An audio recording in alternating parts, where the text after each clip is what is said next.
Bismillah Rahman Rahim. Welcome to Point to Ponder. Today I'll be discussing criteria for selection of a faculty member in a university, college, or a school. Quaid-e-Azam said, education is a matter of life and death to our nation.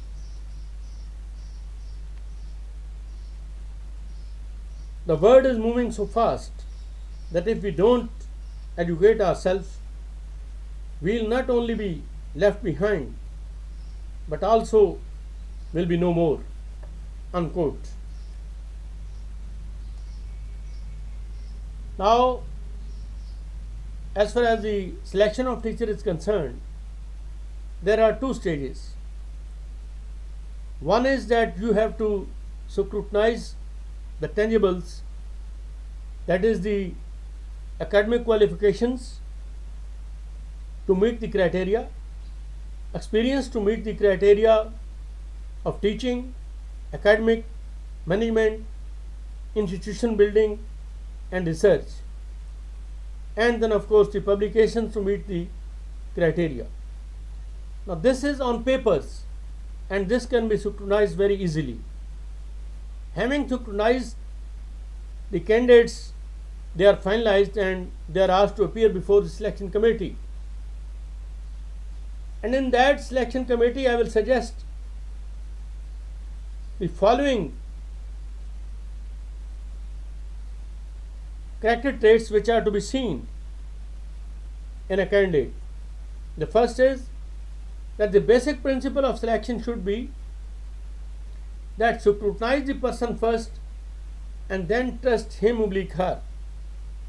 Now what is happening and what I have seen for the last 40 years or so is that you select a person and then start supervising him. You don't have to supervise a teacher. Of course, you have to monitor him, but more so you have to trust him oblique her. Second is that he or she should possess the capability and capacity for improvement rather than being stubborn and incorrigible. Now, as a young teacher, he should not be all no types. The seniors will render him oblique her some advice.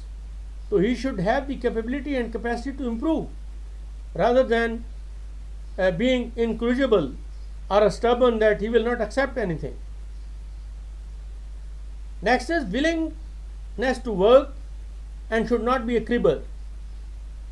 So whenever he is assigned with some responsibility, he should be ready to work happily rather than being a cribber that he has been overburdened or something of that sort, taking the things as a fatigue. Should possess the capability and capacity to make a happy team as a team leader as well as team member. Now as a junior teacher, he will be, or a faculty member in the university, he will be a team member. But with the passage of time, as he grows, he will be a chairperson, sometime dean, and sometime even the vice chancellor. So he should possess the capability and capacity to make a happy team as a member as well as a team leader, that he can work for others and he also has developed the art of getting the work done. Now that is what is meant by the happy team. Should possess the meta engineering and cognitive engineering capability rather than engineering only. Now I have used the word engineering 3 times. Basically it is not only applicable to the engineering teachers but all types of teachers in all disciplines. This meta and cognitive mean that he should have innovation while imparting the knowledge rather than cramming the material into the heads of the students. That is, he is learning something or reading something a night before from the book and then cramming the knowledge into their heads. No, he should have innovative ideas to impart the knowledge, because he is training basically the future leaders of the nation.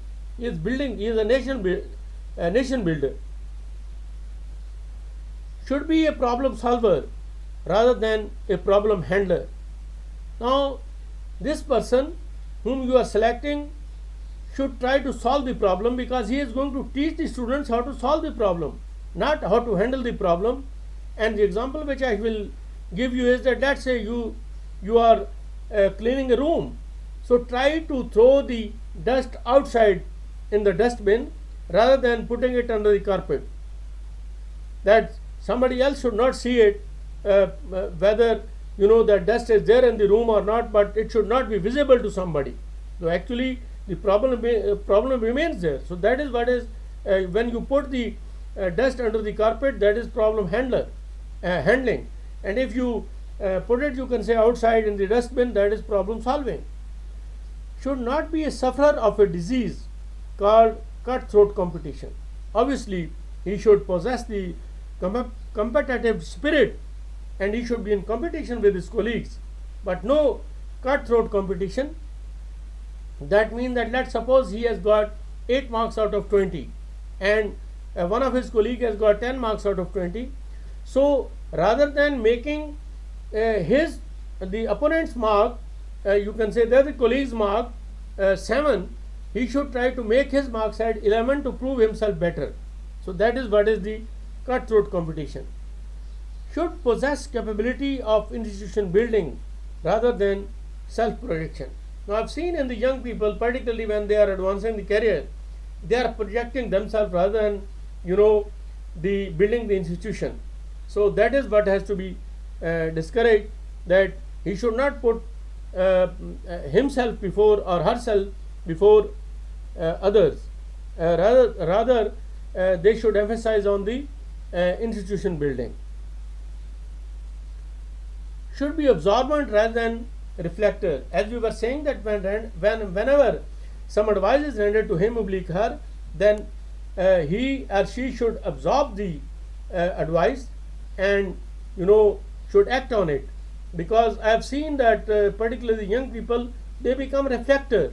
They have the defensive attitude.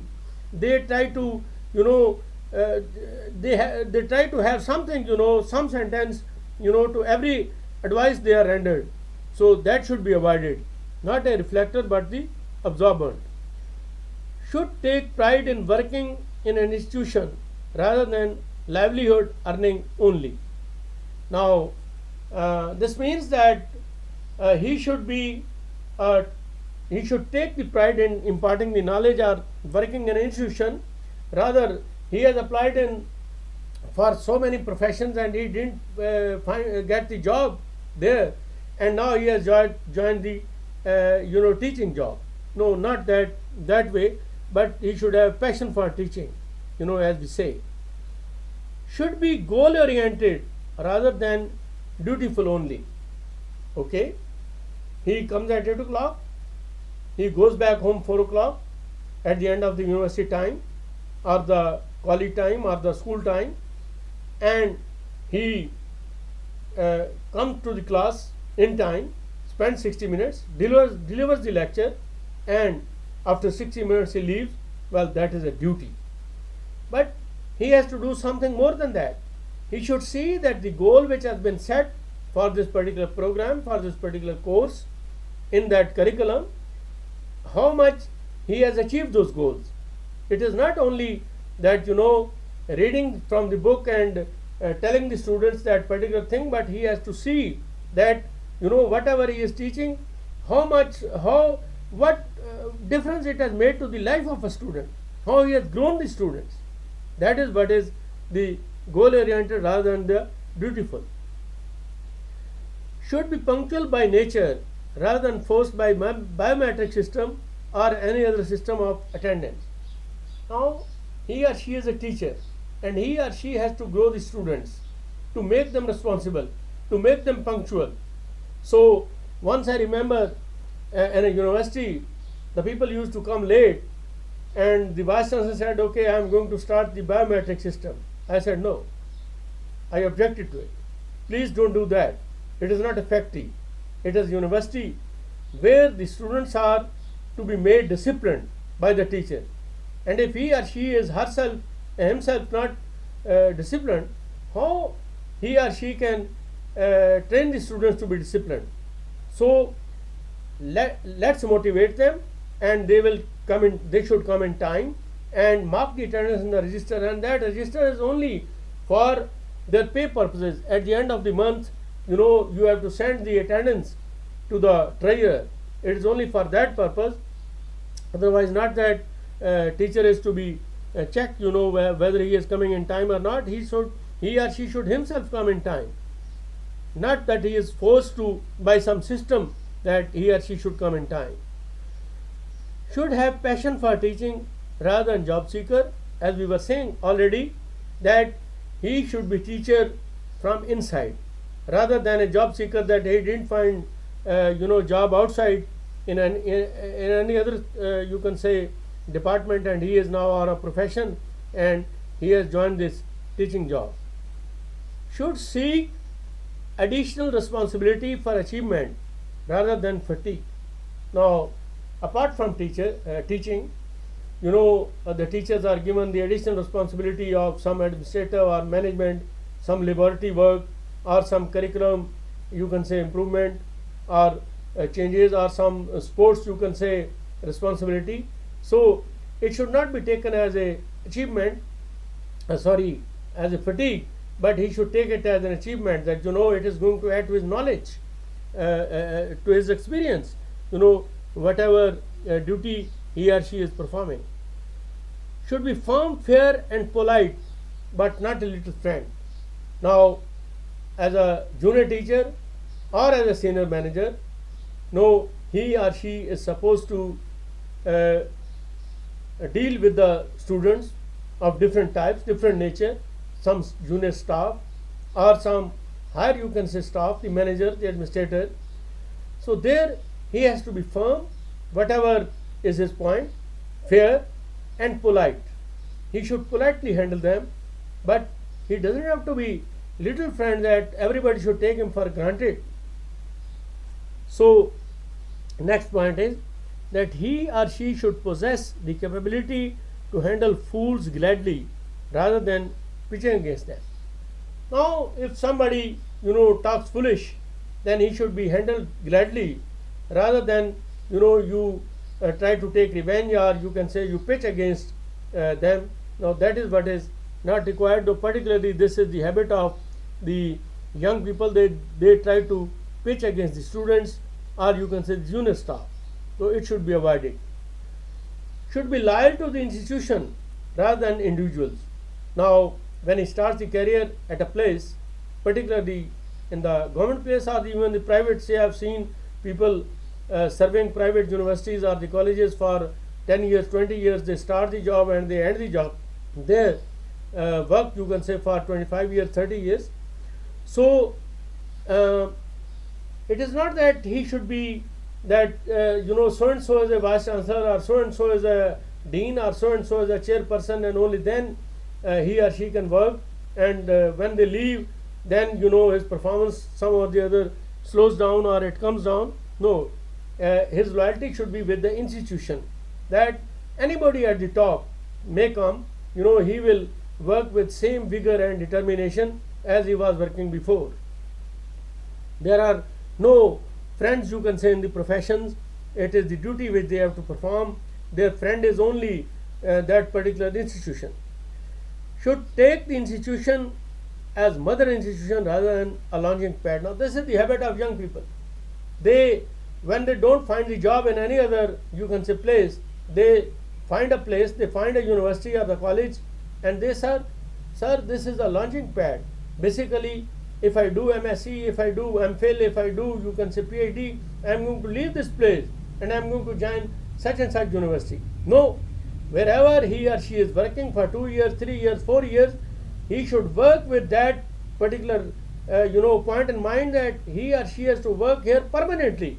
Now that is something else, advancement in the institution, and particularly the people leave for the monetary benefit, or you can say the environments or something. He or she is at liberty to advance the career and to join any other institution, but the time which he or she spends in a particular institution, it should be that as if he or she is going to work permanently there.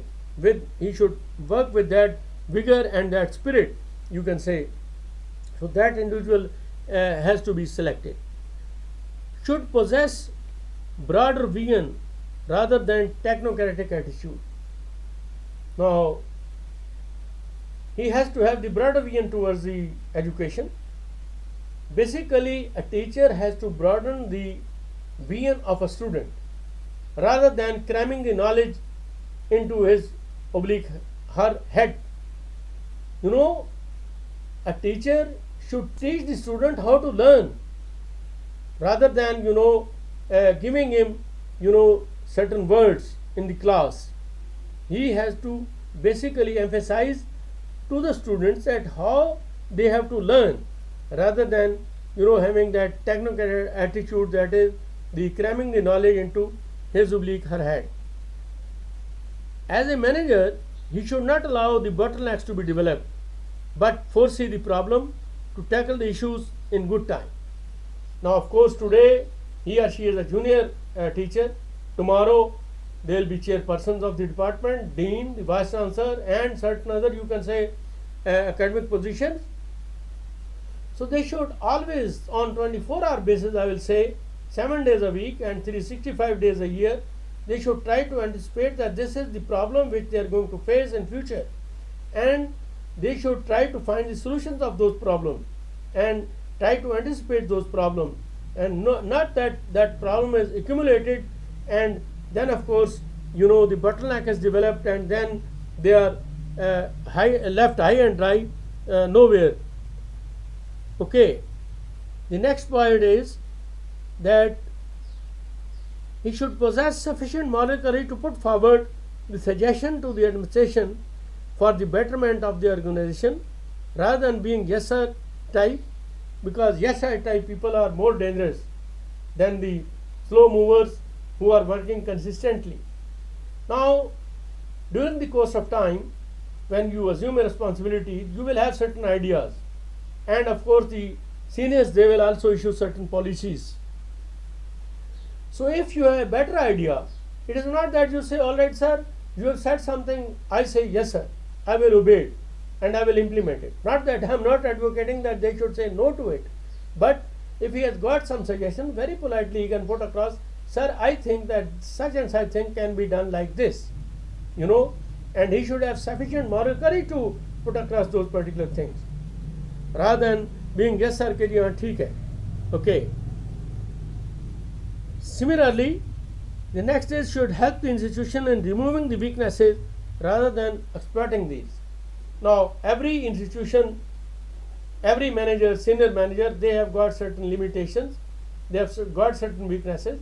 So, as a teacher, as a part of the team, a team leader, a team member, he or she should try to help the senior management or the institution to solve that problem, to remove that weakness rather than exploiting it. This is our habit. I have seen this thing in certain places. Now, this is all what I want to say. These were certain suggestions for the academic managers that they should keep in mind while selecting a particular faculty member. Now, you see, a vice chancellor can issue any number of instructions. The dean can hold any conferences, and the chairperson may motivate, but finally, ladies and gentlemen, it is the teacher who has to impart the knowledge, who has to basically develop the students. A student may have 21 qualities. The teacher cannot make it 22, but teacher has to help the student to take out those 21. And there are certain methods, I will come later, that what are the methods, how you basically take out the qualities from a student. So it is the teacher who has to dance for 60 minutes to attract the students, to impart the knowledge, to grow the future nation builders. Now, this is what all I want to say.